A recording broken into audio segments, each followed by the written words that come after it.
Mimi nimekuja kusema kwaheri kwa ndugu yangu. All the names were given about our brother. When we listen to our daughter Winnie, all the names that our brother has been given over time. But to me, he was a brother. The pain of it all, the struggle for justice and truth, and the fight against corruption. Huyu ndugu alale. But you know, my brother, allow me to talk to Raila, my friends, for just 1 minute, and I'll hand over Professor Kindiki. Thank you for the opportunity.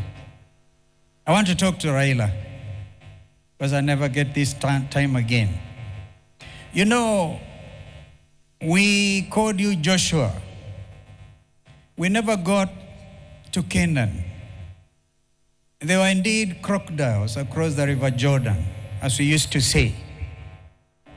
Lakini, I've seen in the printed program, you even paraphrase the late Martin Luther King. You've been to the mountaintop. You've seen the promised land. And you know, you may never get there with us, but we have to get there on your behalf. I give you my pledge, those values you stood for, the tears, the pain of a stolen election, as my brother Jim Orengo has said, elaborated. That pain will not be in vain. The nation is gathered together. And I must stop there. I've done the rest of my speech on X because I had to rush quickly back from Heathrow in order to come and be with Mama Aida and Watoto.